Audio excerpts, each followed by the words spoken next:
Полицијата привела 20-годишен жител на село Липково поради непочитување на наредби. Изрекла 20 мерки според Законот за безбедност на сообраќајот на патиштата и една според Законот за возачка дозвола во текот на вчерашната прослава на Денот на албанското знаме во Куманово, соопшти денеска секторот за внатрешни работи. Исто така за време на собирот биле оштетени 6 патнички моторни возила во центарот на градот.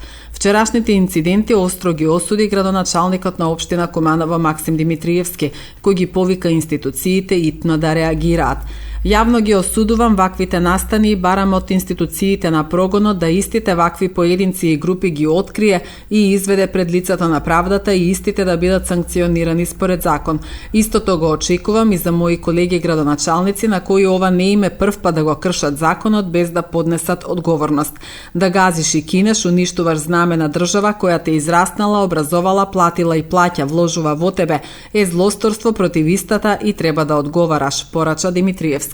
Вчера наплане на градскиот плоштад со пригодна културно-уметничка програма беше одбележан Денот на албанското знаме во организација на Сдруженијето Недела на албанската култура од Куманово со поддршка на општината. На манифестацијата учествуваа средношколци од општинските училишта кои посетуваат настава на албански јазик и познати музички интерпретатори од градот кои ја збогатија програмата со своја изведба. Дел од публиката на плоштадот, меѓу кои беа и представници од општинската администрација, имаа можност да проследат музички точки, фолклорен настап и поетски стихови во чест на Денот на албанското знаме.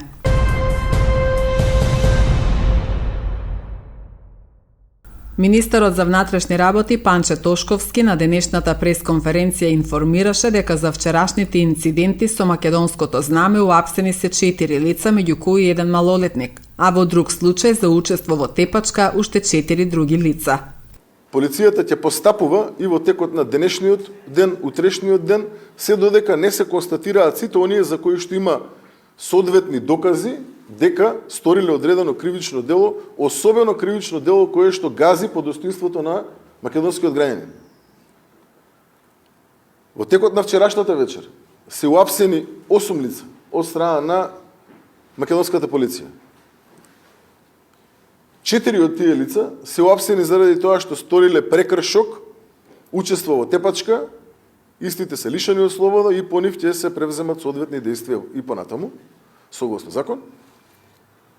А други 4 лица се уапсени заради тоа што за нив имаме основано сомнение дека сториле кривично дело 319 од кривичниот законник, кое што се однесува на, да сме прецизни, предизвикување национална, расна и верска омраза, раздор и нетрпеливост, каде што е предвидена минимална казна од 1 година затвор и за кои што 4 лица ќе бидат поднесени соодветни кривични пријави.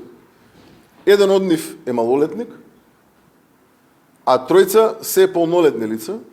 Нажалост, морам да констатирам дека станува збор за млади лица, 18, 19, 20, 21 година, мислам дека е нестарото,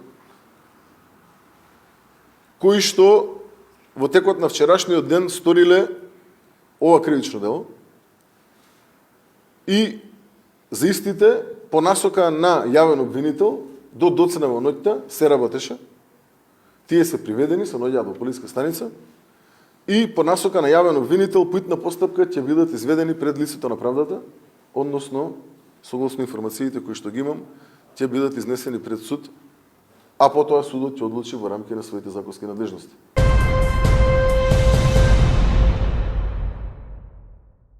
Целосна гасификација на средното техничко училиште, континуирано осовременување на наставата, врвни резултати на учениците од НАЦ Буѓони на државно ниво, но и учества на глобалниот IT надпревар во Соединетите Американски држави, практична обука во стручни бугарски компании. Ова се дел од темите на кои вечерва во Став разговараме со Драган Јаневски, директор на средното техничко училиште НАЦ Буѓони. Станува збор за современо нагледно средство, кое што го нема во другите училишта, комотно можем да кажем во нашата држава и е неопходна за одвивање на еден современ наставен процес кај учениците. роботската рака може да се користи во сите струки што ги имаме во нашето училиште, а посебно во електротехничката и машинската струка, по-конкретно за профилот мехатроника и електротехничар енергетичар, а во машинската струка за машинско-енергетски техничар и особено за техничар за компјутерско управување. Значи, тоа е нагледно средство кое што има разни движења, разни действија кои што може да ги изврши и е во современиот индустријски процес неопходно. Така да нашите ученици имаат допир со ова нагледно средство. Голема благодарност до германската амбасада за тоа што се работи за неевтино нагледно средство, така да ние од самите можности што ги имаме не можеме да дојдеме до такво нагледно средство.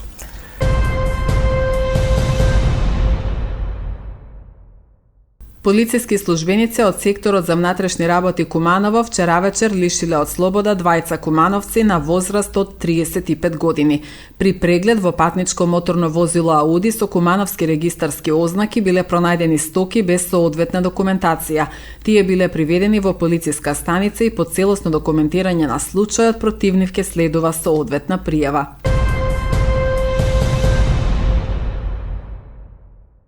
Биди хуман, подари насмевка е мотото на хуманитарната акција што се организира во основното училиште Вук Караџиќ, кое неодамна го одбележа патрониот празник.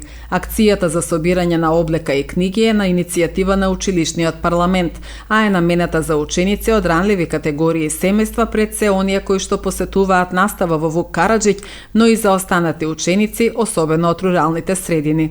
Така, ова хуманитарна акција ја организираме ова учебна година. И имаме наслов, значи на истата, биди хуман, подари насмевка.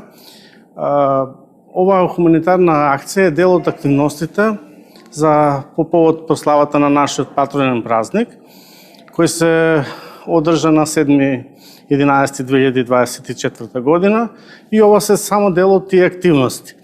Ние како училиште имаме задача, односно имаме наша училишна заедница, односно училишен парламент, кој сакаше да даде придонес во тие активности и организираше ова хуманитарна акција. Акцијата уште трае, иако требаше да заврши малку порано, меѓутоа поради голем интерес од страна на учениците, од страна на вработените и на родителите кои дадоа голем придонес во оваа акција, ние го продолживме рокот. Ова особена акција е пред се наменета за социјално загрозени семејства. Пред се би дали акцент на наши ученици на кои таа им е потребна, меѓутоа доколку значи остане, а верувам дека ќе има, бидејќи акцијата е обемна, имаме собрано доста, значи ќе се подари значи по други училишта на кому е потребна, понатаму значи на хуманитарни организации, пред се значи организацијата Крепост, а она што ќе остане сепак би донирале нешто и на Црвениот крст. Следната активност на училишната заедница ќе биде собирање парични средства за новогодишно украсување на училиштето. Оваа хуманитарна акција под мотото Биди хуман, подај насмевка беше организирана по повод патрониот празник на нашето училиште. Под иницијатива на училишната заедница беше одлучено се превземе ваква акција за да им се помогне на оние на кои што тоа им е потребно. Во рок од 4.11 до 15.11 учениците имаа прилика да донираат облека и книги кои што но поради големата заинтересираност рокот беше продолжен. Исто така нашето училиште планира во тековниот период да организира и уште вакви да презема уште вакви организации. Во план ние да собереме парични средства со кои што ќе купиме украси со цел за разбавување на нашето училиште. Се надевам дека со оваа акција ќе измамиме насмевки на лицата на многу деца и ќе ги направиме среќни. Штандот за собирната акција е во холот на училиштето, каде што хуманите граѓани може да донираат облека, книги и лектири. По завршената акција, училишниот парламент ќе додели благодарници на сите донатори.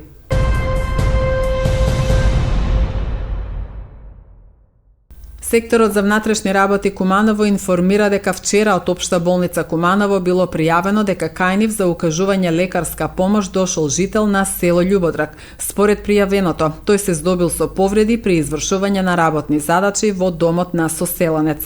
Полицијата презема мерки за расчистување на случајот. Државниот пазарен инспекторат ќе врши редовни и вонредни надзори за време на викендот, а посебно внимание ќе биде посветено на продажните акции за Black Friday, со цел спречување на доведување во заблуда на потрошувачите и примена на измамнички трговски дејства. Од пазарниот инспекторат информира дека до нив во континуитет пристигнуваат поплаки за пушење во угостителски објекти, поради што ќе се вршат и надзори согласно Законот за заштита од пушење. Апелираат до сите трговци и угостители да ги почитуваат законите, а своите дејности и услуги да ги вршат во согласност со законските прописи. Исто така ги охрабруваме граѓаните секоја неправилност која ќе ја забележат да ја пријават во Државниот пазарен инспекторат на 191 или на dpi.gov.mk, стои во објавата од Државниот пазарен инспекторат. Премиерот Христијан Мицкоски не очекува зголемување на цената на струјата за домакинствата да биде повисоко помеѓу 1 и 3%, додека за потрошувачите од првиот и вториот блок да изнесува 0,5%, откако вчера ЕСМ на тендерот на ЕВН Home понуди цена повисока од досегашната за 2 евра. Тоа е одлука на регулаторната комисија, но јас очекувам да не се движи повеќе од она што го зборував, значи помеѓу 1 и 3%, што ќе каже најниско зголемување, убедливо неколку пати во регионот и Европа, а во првиот и вториот блок, каде што се најголемиот дел од потрошувачите или повеќе од 75%, не очекувам да биде повисока од 0,5%, рече Мицкоски, одговарајќи на новинарски прашања по стартот на реконструкцијата на спортската сала Расадник во општина Киселавода. АДСМ на тендерот на ЕВН Home понуди цена од 62 евра за мегават часови. Оваа цена е за 2 евра повисока од досегашната што АДСМ му ја продаваше на универзалниот снабдувач, и таа има најголемо влијание врз цената на струјата што граѓаните ќе ја плаќаат од 1 јануари следната година. Новата цена на струјата треба да биде дефинирана до крајот на годинава, а ќе важи од 1 јануари.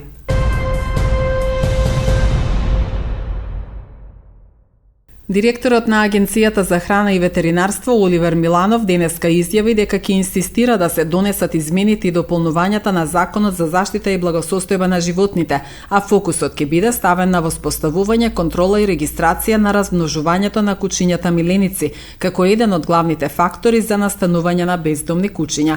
Тој информираше дека агенцијата има регистрирано вкупно 139.463 кучиња миленици. Во Скопје денеска се одржува панел дискусија, ангажманот на локалната заедница во управување со популација на бездомни кучиња, организирана од Агенцијата за храна и ветеринарство, а со поддршка на австриската амбасада во земјава. Како што изјави Миланов, учествуваат и повеќе институции од невладиниот сектор во државата, невладини представници од Австрија, како и практичари и еминентни професори.